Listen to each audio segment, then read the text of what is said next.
참 예수 그리스도 여러분 모두에게 인사를 드립니다. 저는 지금 본당 신부님께서 저를 소개를 해주셨는데 그렇습니다. 저는 유래 신부이고 또 처음부터 말씀하시지 않은 부분은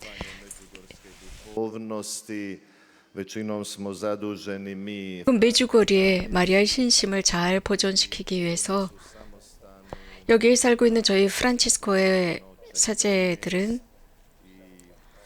이곳 수도원에는 14명의 프란치스칸들이 함께 살아가면서 이곳의 사목을 돕고 있습니다. 저희 프란치스칸들은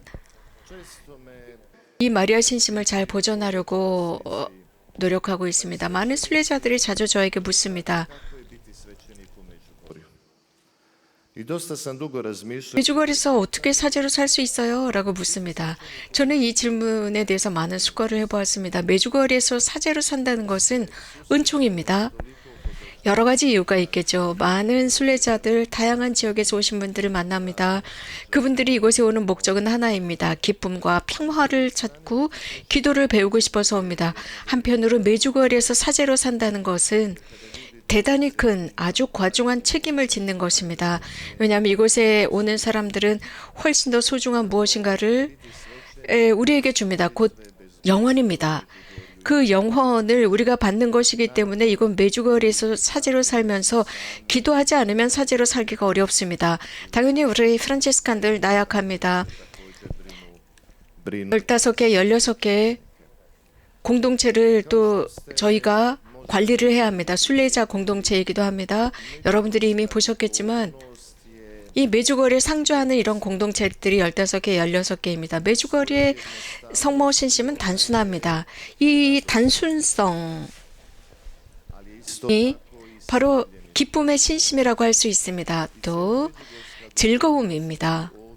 성모님의 모든 신심, 메주거리의 이곳의 성모님의 모든 신심은 성장하고 발전했는데 성모님의 메시지를 통해서입니다. 성모님께서 순례자들을 통해서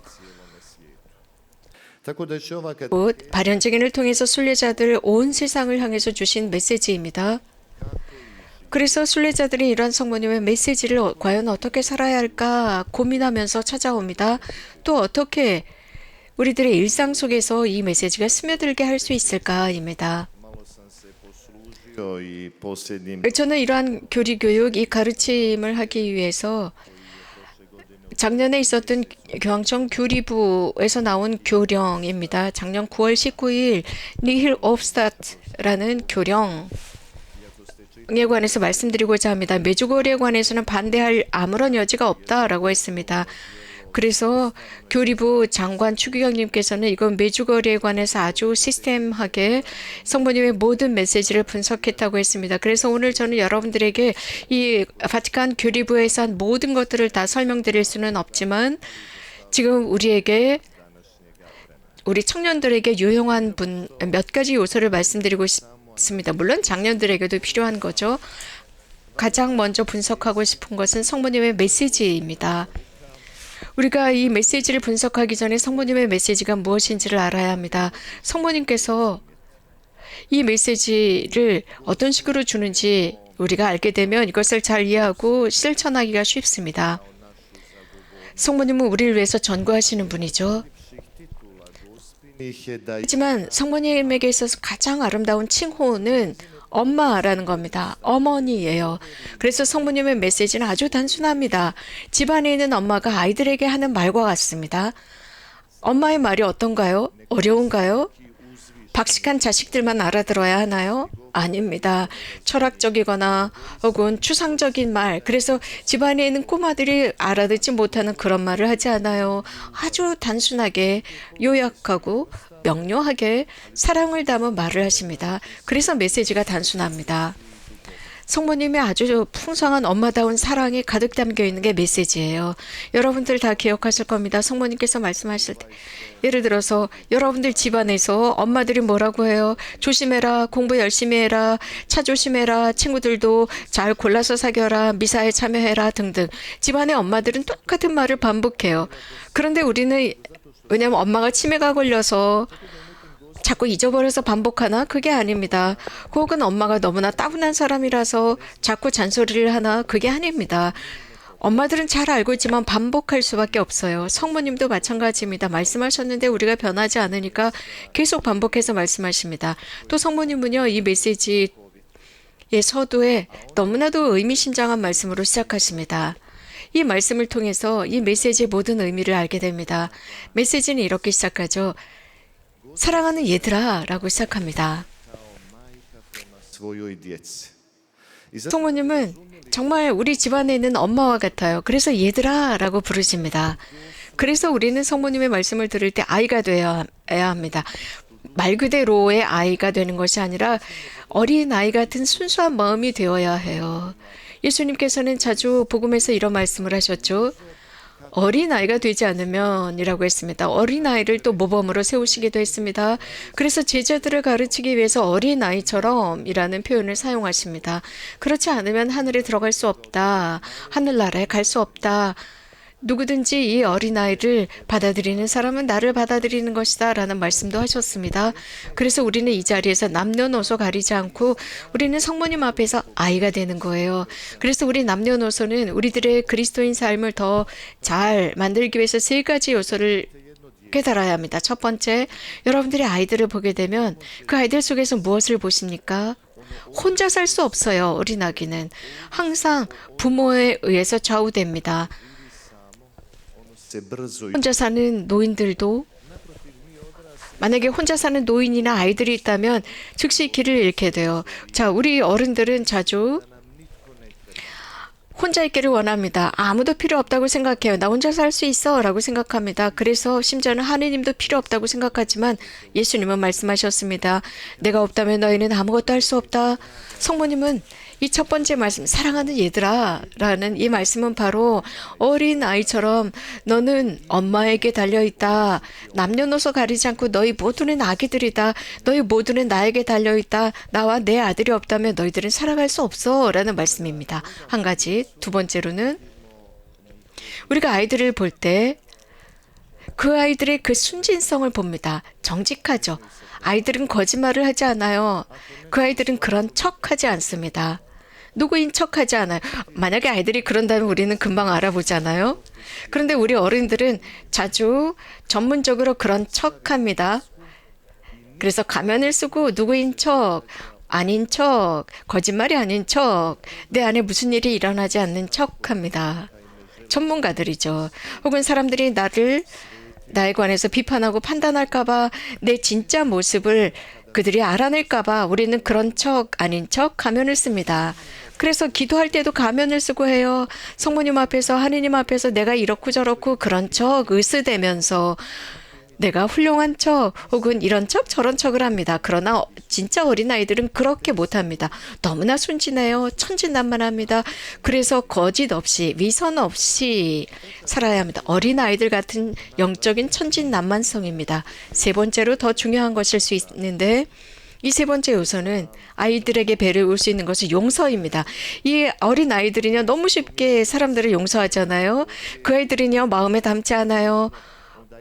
우리 사람들은 어른들은 누군가가 우리에게 나쁜 말을 하거나 어떤 나쁜 행위를 하죠. 그럼 그 사람을 만났을 때 저 사람이 옛날에 나한테 이런저런 일을 했는데 잊을 수 없어 라고 합니다. 그러나 예수님은 용서라고 했습니다. 베드로가 몇 번이나 용서해야 합니까? 라고 하니까 365일 정말 365일 용서하라고 하셨습니다. 날마다 매 순간마다 용서하라고 했습니다. 우리 그리스도인은 서로가 서로를 용서해야 합니다. 예수님께서 십자가에서 우리 모두를 용서하셨기 때문이죠. 사랑하는 청년 여러분, 때때로 평생을 용서하지 못하고 그것을 마음에 담고 살아가는 사람들이 있습니다. 그 응어리를 가지고 살아요. 그런데 우리는 아주 단순하게 용서해 주세요 라고 했을 때 모든 것이 녹거든요. 그런데 그렇게 하지 못해요. 우리 크로아티아 사람들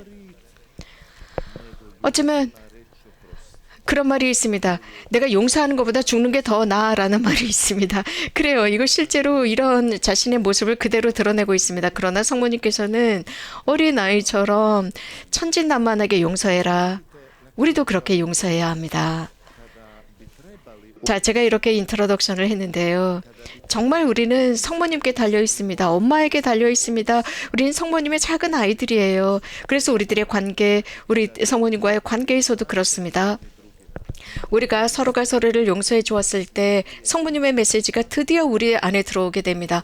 그 성부님의 메시지를 훨씬 더 깊이 있게 살게 됩니다. 그 성부님의 말씀, 단순한 말씀이 의미심장하게 느껴오는 거죠.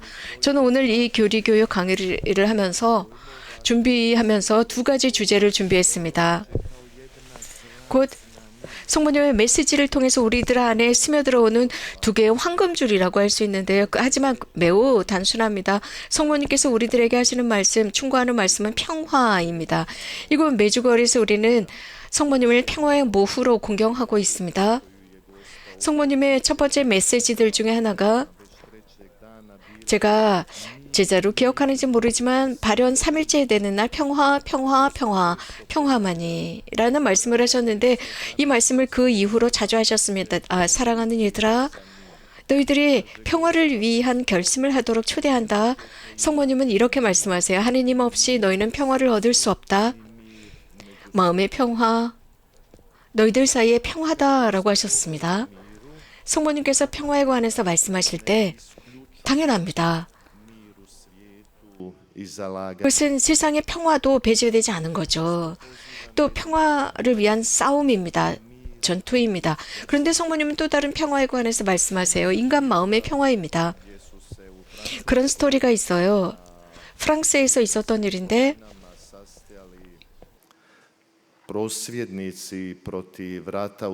두 개신교 신자가 만났습니다. 그들은 세상의 평화를 위해서 싸우는 사람들이었습니다. 이런 평화가 끝났으면 좋겠다라는 생각을 했는데 거기에 그런 말이 써 있었대요. 그쪽에.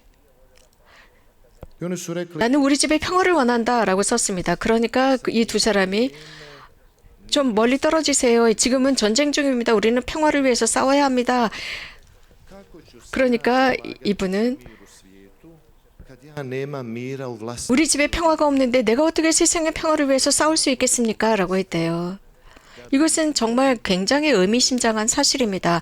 우리가 세상의 평화를 구현하고 다른 사람들에게 평화를 전하기 위해서는 우리 가장 먼저 내 자신과의 평화를 위해서 싸워야 하지 않을까요? 내 마음의 평화입니다. 자, 여기서 이제 메주거리의 깊은 신심이 드러납니다. 메주거리의 평화가 어디에 있는 것일까요? 형제자매 여러분, 평화는 맛있는 음식을 먹는 비싼 레스토랑이나 돈을 많이 주고 비즈니스석을 타고 항공기를 타고 여행을 하는 거 혹은 아주 멋있는 곳, 그곳이 아니라 평화는 다름 아닌 고해소에 있습니다. 고해소에서 여러분들에게 평화를 주시려고 여러분을 고대하고 계십니다. 내가 하느님과 화해했을 때 그리스도께서 나에게 평화를 주시고 나는 그 평화를 가지고 세상으로 나가서 평화를 증진시킬 수 있습니다. 그래서 많은 이들이 이런 말을 할 수 있겠죠. 그래요, 맞습니다. 메주거리에는 세상에서 가장 큰 고해소다라고 합니다. 많은 이들이 고해 성사를 받으면서 곧 자비하신 하느님 앞에 와서 무릎을 꿇으면서 평화를 찾습니다. 그 평화가 세상으로 나갈 수 있도록 하기 위해서죠. 중요한 것이 있습니다. 성모님의 메시지, 평화의 메시지에 관한 것인데 이 메시지는 절대로 자기 자신을 자랑하지 않습니다. 성모님은 너무나도 낮은 분이세요. 겸손하세요. 절대로 내가 너희에게 평화를 주겠다라는 말씀이 없습니다. 성모님의 메시지는 아주 깊이 있는 메시지입니다. 성모님은 2012년 8월 20일 이런 말씀을 하셨습니다. 사랑하는 얘들아, 내가 너희를 찾아온 이유는 평화의 모후로 너희에게 소개하기 위해서다. 내 아드님께서 너희에게 보내셨다. 너희를 도와주라고 평화를 얻으라고 나를 보내셨다. 1983년 메시지에서 이런 말씀을 하십니다. 내가 여기서 평화의 모후라고 나를 소개해 주었다. 모든 사람들에게 평화가 필요하기 때문이다. 세상의 구원을 위해서 평화가 필요하기 때문이다. 하지만 하느님 안에만이 참 기쁨이 있다. 거기에서 참 평화가 온다라는 말씀을 하십니다. 이런 말씀을 통해서 성모님께서 당신께서 평화의 모후라는 것, 하느님께서 보내신 분이라는 것, 그분께서 평화를 주실 수 있다는 것을 강조하고 계십니다. 그래서 형제 자매 여러분, 삶을 살아가면서 혹시 누군가를 만났거나 알게 된다면 가장 먼저 그 사람이 평화가 있는지 없는지를 우리는 금방 알 수 있습니다. 모든 것이 다 보입니다. 그래서 이건 메주거리에 여러분들이 계시다가 내일이면 한국, 이탈리아, 프랑스, 미국으로 돌아갔을 겁니다. 그런데 여러분 마음 안에 평화가 없다면 우리는 아무것도 갖지 않은 사람들입니다. 우리들의 마음이 불안하다면 다 드러납니다. 다른 사람에게 평화를 나눌 수가 없어요. 시편 작가는 이런 말을 했습니다. 하느님 안에서만이 평화를 찾을 수 있다. 내 영혼아, 하느님 안에서 평화를 찾아라. 평화를 찾을지니라고 했습니다. 그렇다면 현대 이 메시지, 평화의 메시지를 어떻게 살 수 있을까? 단순합니다. 프란치스코회를 만드신 사부 아시시의 프란치스코 성인은 정말 그 성덕이 대단했습니다. 불안이 있는 곳에 평화의 도구가 되게 하소서. 그런데 내가 평화를 유지할 때, 예수 그리스도께서 주신 평화를 누릴 때 비로소 이곳 평화의 도구가 될 수 있습니다. 청년 여러분, 이곳에 계신 여러분, 평화의 메시지는 어떤 누구도 여러분들이 누리는 그 평화를 앗아가지 못하도록 하십시오. 모든 것을 다 빼앗길지라도 절대로 평화만은 빼앗기지 마십시오. 또 다른 중요한 주제가 있습니다. 성모님의 메시지에서 아주 중요한 메시지이고 또 평화를 얻기 위해서는 기도라는 이 메시지입니다. 성모님은 거의 모든 메시지에서 기도로 우리를 이끌고 계십니다. 기도하고 또 기도해라. 그저 메카닉한 기계적인 입으로만 하는 기도가 아니라 마음의 기도입니다. 이 메시지는 1997년부터 이런 말씀을 하십니다. 기도하지 않으면 하나님의 현존을 경험할 수 없다. 그러니 기도가 기쁨이 될 때까지, 너희를 위한 기쁨이 될 때까지 기도해라. 2001년에 성모님은 이런 말씀을 하세요. 기도해라. 기도하면서 하느님의 뜻을 향해 너희들의 마음이 열릴 수 있기 때문이다. 우리 신앙인들에게 있어서 기도는 매우 중요합니다. 기도가 무엇인지 말씀드리기 전에 성모님께서 기도에 관해서 어떤 초대를 하시기 전에 먼저 우리가 봐야 하는 게 있습니다. 과학적인 기도의 효과에 대한 과학적인 조사가 있었습니다.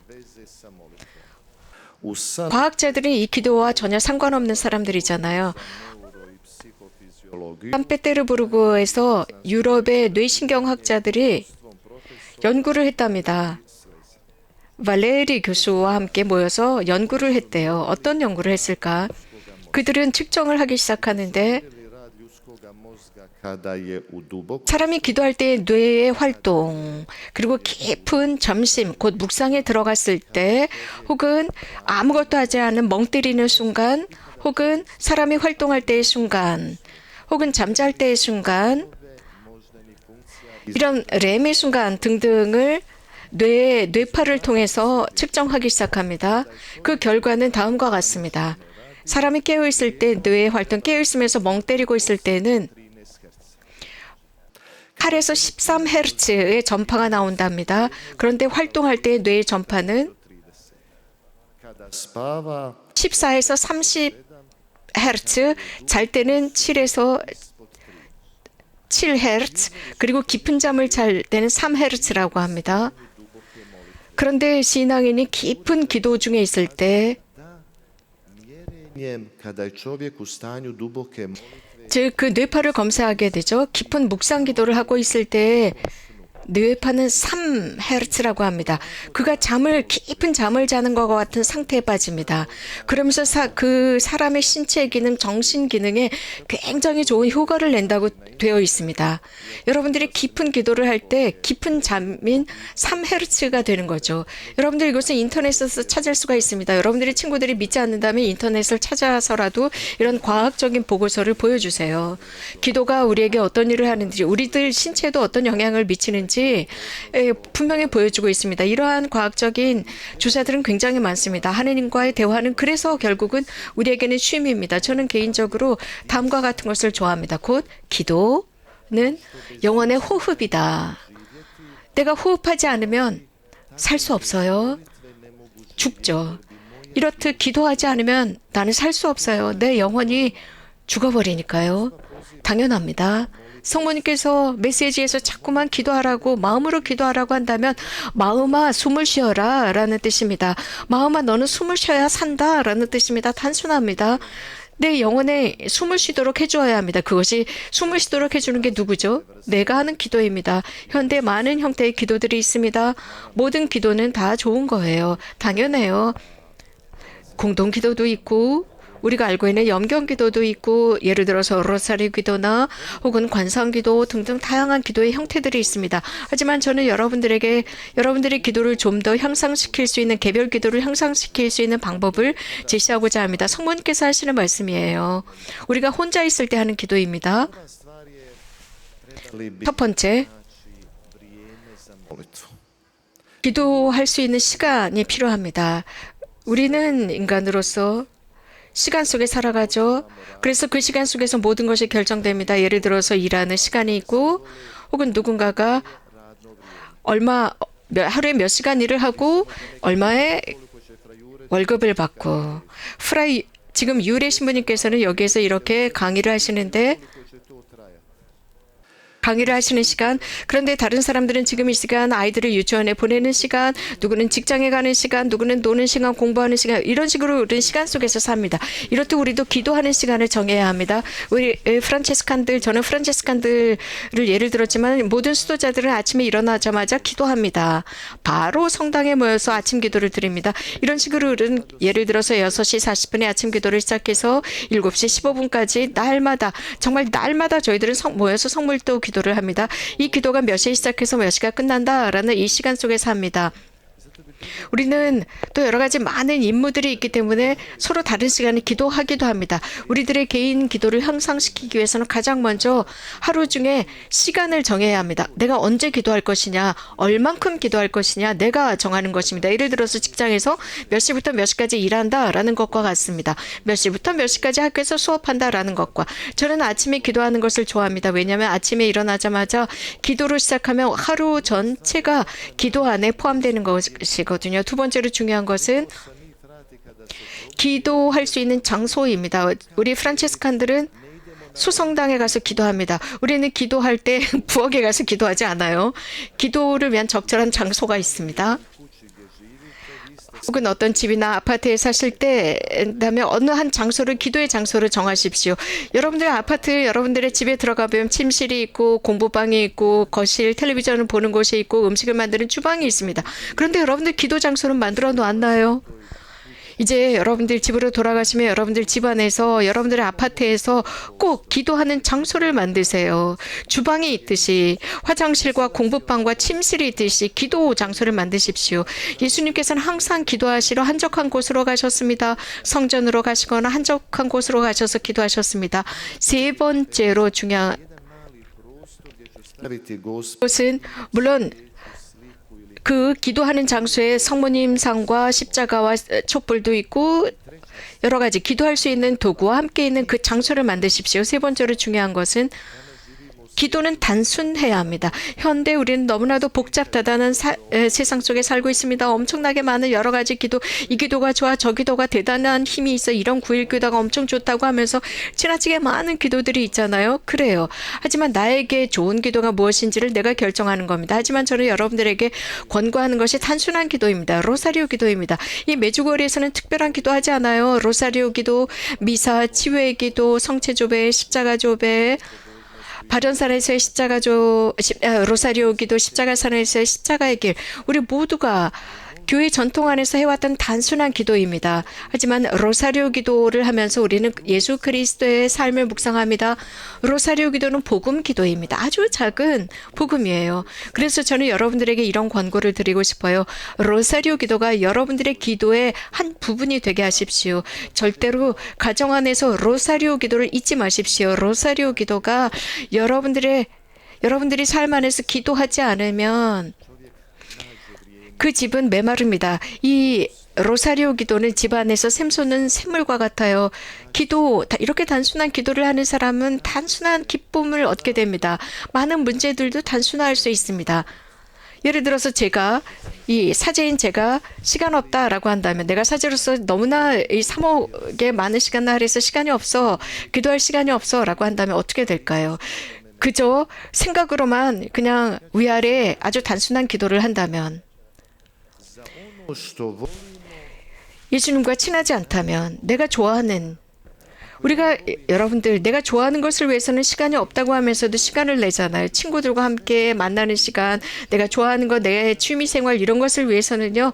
나는 없는 시간도 시간을 내서 친구들과 함께 있고 그들과 오락을 하고 스포츠를 위해서 시간을 냅니다. 자, 그렇다면 질문은 여기에 있습니다. 내가 이렇게 좋아하는 것을 하는데 하느님을 위해서 시간을 얼마나 내고 있는가? 내가 하느님을 위한 시간, 기도하는 시간이 없다. 성모님을 위한 시간이 없다. 그러면서도 하느님은 내 기도를 들어주지 않아 라고 불평한다면, 하느님은요 항상 우리들을 위해서 경청의 자세를 취하십니다. 하느님은요 장사꾼이 아니에요. 곧 내가 이거 드릴 테니까 적어주세요. 이렇게 서로 물물교환하는 분이 아닙니다.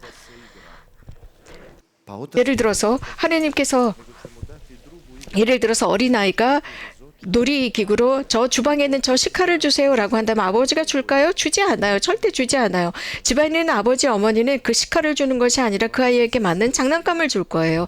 하나님도 마찬가지입니다. 하나님께서 내가 이거 주세요 라고 해서 함부로 주지 않습니다. 제 예를 볼까요? 그래요. 본당 신부님께서 말씀하셨습니다. 저는 12여일 뒤면은 저는 시로키브리에게 시로키브리 수도원의 원장으로 부임이 돼서 그쪽으로 갑니다. 하지만 저는 이곳 메주거리에서의 이 사목 생활이 너무나 좋았습니다. 너무나도 편안하고 참 좋은 곳이에요. 하지만 하느님께서는 제가 어디로 가야 하는지 하느님만이 아십니다. 그래서 저는 거기에 예라고 대답했습니다. 아시시 프란치스코 성인의 예를 볼까요? 성인께서는 성당 안에서 기도하실 때 이런 말씀을 하셨습니다. 여러분들, 우리 이제 모든 생각을 내려놓고, 자, 저는 20분 동안 성당 안에 기도하러 가겠습니다.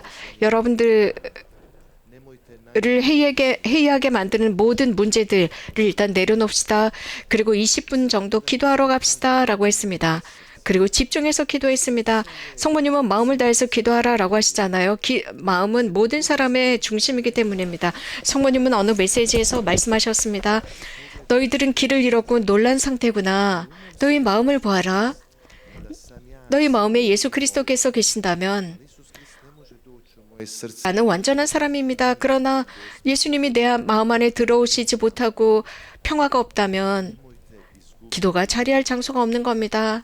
여러분, 기도를 잊지 마십시오. 여러분, 개별 기도, 가정 기도 절대 잊지 마십시오. 기도는 여러분의 호흡입니다.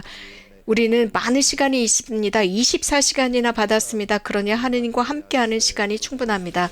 자, 세 번째 성모님의 메시지를 중심으로 한 세 번째 주제는 이 두 가지 기도와 평화에 관해서 제가 말씀을 드렸습니다. 세 번째로는 기쁨입니다. 메주거리의 마리아 신심은 기쁨이라고 생각해요. 당연합니다. 기도 뒤에 당연히 기쁨이 도래해야 합니다. 기쁨과 평화, 즉 기도와 평화 뒤에는 당연히 기쁨이 와야 합니다. 현대 모든 우리에게 부족한 것이 바로 특히 우리 사제들에게 부족한 것이 미사를 봉헌하고 강론을 할 때 이런 기쁨이 부족합니다. 그리스도인다운 기쁨이 부족해요. 그래서 어떤 경우는 성당에 이렇게 신앙인들이 들어오잖아요. 그러면은 그 교우들의 모습을 보면 기뻐하는 것 금지라고 이마에 써 있는 것 같아요. 복음은 기쁨입니다. 우리가 이런 식으로 성당 안에 들어온다면 우리가 기쁨 덩어리가 되지 못하면서 어떻게 남들에게 기쁨을 전할 수 있을까요? 성모님의 메시지 놀랍습니다. 기쁨에 관해서 말씀하셔요. 1996년 6월 25일 사랑하는 얘들아, 너희들의 기쁨으로 초대한다. 너희들의 마음에서 기쁨, 하느님으로부터 오는 기쁨이 나오면 좋겠다. 이 세상의 것이 아니라 하느님으로부터 나오는 기쁨이 나오면 좋겠다. 또 성모님은 11월 25일 이런 말씀을 하십니다. 너희들의 신앙이 기쁨이었으면 좋겠다. 그래야만 이 세상을, 이 어두운 세상을 밝게 비출 수 있지라는 말씀을 하십니다. 또 기쁨에 관해서 신앙 그리스도인다운 기쁨에 관해서 말씀하시면서 성모님께서는 당신 아들을 보라고 하십니다. 그리스도인다운 기쁨, 그것은 누군가 창조주께서 예수 그리스도는 기쁨입니다. 우리에게 주신 것입니다. 그래서 대문자로 표현하겠습니다. 대문자로 그리스도의 기쁨, 그리스도를 만난 사람은 대문자 기쁨을 누립니다. 기쁘게 돌아갔습니다. 이건 메주거리에서 저는 고해소에서 고해 성사를 집전하면서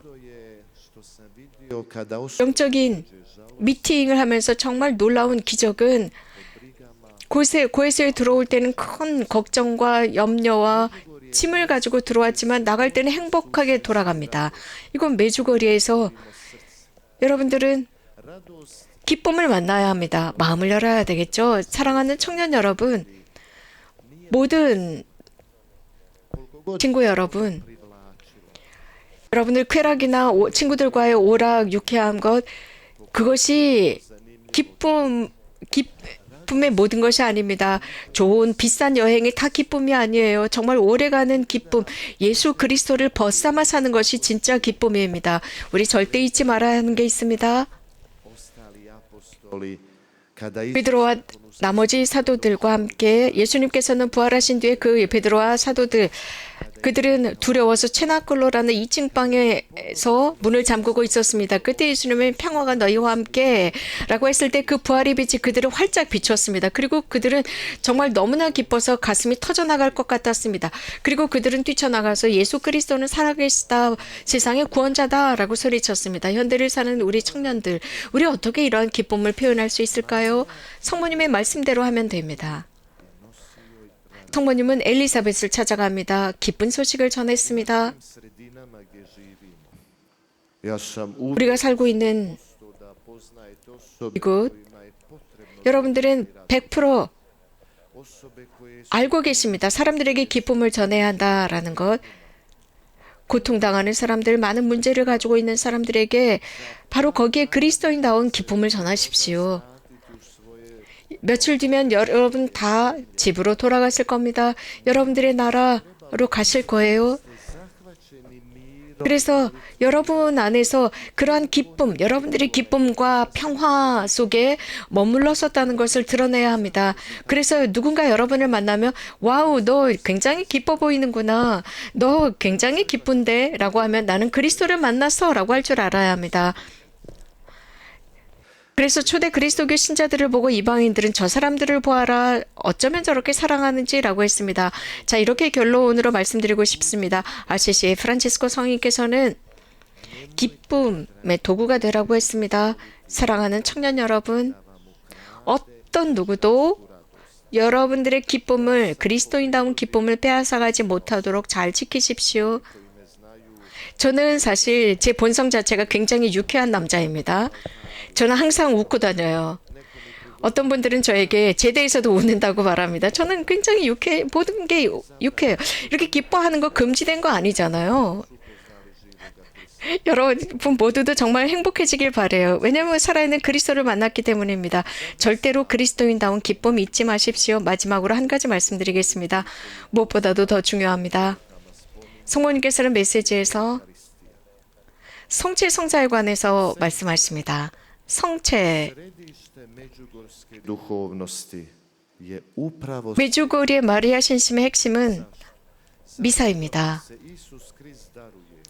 예수 그리스도께서 우리에게 당신 말씀을 주시고 우리가 그 말씀을 듣고 또 우리가 미사를 통해서 당신의 몸, 빵을 영합니다. 예수 그리스도와 일치합니다. 보십시오. 성모님께서는 좋은 엄마예요. 좋은 어머니이기 때문에 기도하고 평화를 얻고 기쁨을 얻는다. 그리고 예수 그리스도와 함께 세상으로 나가라. 그분을 전해라. 살아계신 그분을 전해라입니다. 이게 바로 성체의 성사입니다. 1988년 성모님은 메시지에서 이런 말씀을 하세요. 사랑하는 얘들아, 거룩한 미사가 없다면 너희들은 강해질 수 없어. 그러니 미사가 습관으로 전락하지 않고 너희들의 삶이 되었으면 좋겠다. 1995년 성모님은 다시 한번 이렇게 반복해 말씀하십니다. 예수님께서 성체, 미사 성제 안에서 당신을 선사하신다. 그래서 이 성체 성사는 기도의 핵심이 되어야 한다. 제2차 바티칸 공의회에서 이런 말을 합니다. 성체 성사는 교회의 철정이고 우리들의 신앙 삶의 원천이라고 했습니다. 메주거리의 마리아 신심의 아름다움은 바로 여기에 있습니다. 성모님께서 이 모든 기도를 통해서 그리스도 중심으로 우리를 이끄십니다. 성모님은 온전히 예수님께 향해 있습니다. 그러면 우리 무엇을 해야 할까요? 우리 엄마를 따라가야 되겠죠? 사랑하는 얘들아 라고 부르셨습니다. 이제 우리는 어린이들답게 성모님의 손을 잡고 성모님께서 이끄시는 대로 가야 하지 않을까요? 당신의 아들께로 가는 겁니다. 그러면 정말 안전한 길로 우리를 이끌어 주실 것입니다. 엄마니까 당연하죠. 엄마의 손을 잡고 꼭 갑시다. 그러면 길을 잃지 않아요. 마지막으로 제가 말씀드린 바와 같이 기도, 평화, 미사성제로 초대하셨는데 이런 것들은 현대에서는 그리 젊은이들에게는 귀 기울여지지 않는 요소들입니다. 청년들에게는 별로 관심이 없는 주제일 수도 있습니다. 하지만 여러분 잊지 마십시오. 여러분은 신앙인입니다. 이 세상을 사는 그리스도인입니다.